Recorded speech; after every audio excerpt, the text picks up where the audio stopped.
بسم اللہ الرحمن الرحیم۔ السلام علیکم۔ عربی حکایت ہے کہ ایک بادشاہ اپنی جوان سالہ بیٹی کی شادی کو لے کر بہت فکر مند رہتا تھا۔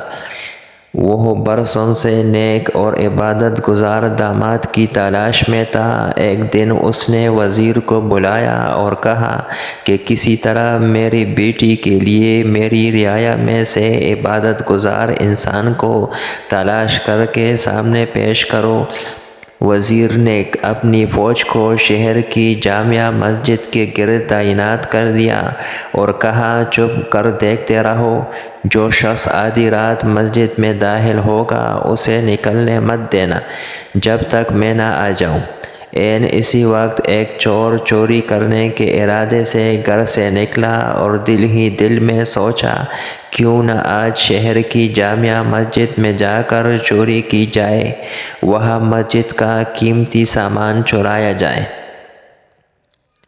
چور جیسے ہی جامع مسجد میں داخل ہوا، مسجد کی انتظامیہ نے چور سے بے خبر مسجد کو باہر سے تالا لگایا اور اپنے گھروں کو چلے گئے۔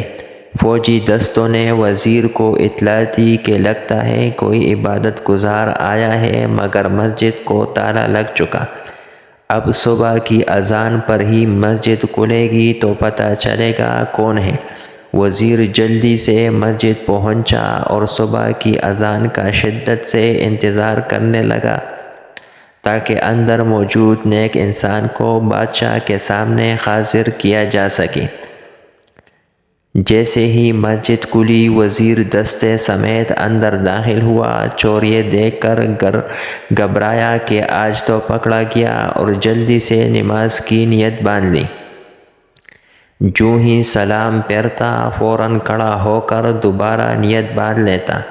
وزیر کو اس کی عبادت گزاری پر یقین آ گیا۔ جوں ہی سلام پھیرا، فوجی دستے نے اس چور کو پکڑا اور بادشاہ کے سامنے پیش کیا۔ وزیر نے کہا، بادشاہ سلامت، یہ ہے آپ کا مطلوبہ شخص، اسے مسجد سے گرفتار کیا ہے۔ رات بھر مسجد میں عبادت کرتا رہا۔ چور کی حالت غیر ہو رہی تھی۔ بادشاہ چور سے مخاطب ہو کر کہنے لگا، کیا خیال ہے اگر میں اپنی بیٹی کی شادی تمہارے ساتھ کر کے تمہیں اپنی سلطنت کا ولیعہد مقرر کر دوں؟ کیا تمہیں منظور ہے؟ چور ہکا بکا ہو کر دیکھنے لگا۔ ڈرتے ڈرتے پوچھا، عالیجاں، یہ کرم نوازی کس وجہ سے ہے؟ بادشاہ نے کہا، تم عبادت گزار ہو، رات بھر مسجد میں رہے، صبح اذان ہونے پر باہر آئے۔ چور دل ہی دل میں سوچنے لگا، اے اللہ، میں چوری کی نیت سے ہی صحیح مگر تیرے گھر گیا، دکھلاوے کی نیت سے ہی صحیح نماز ادا کی، اور بدلے میں تو نے دنیا میرے قدموں میں ڈال دی۔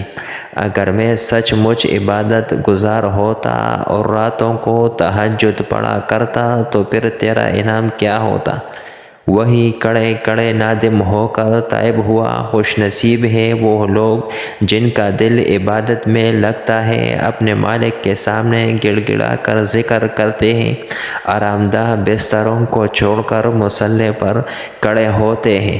کیا مقام ہوگا ان کا، ایک انسان اس کا تصور بھی نہیں کر سکتا۔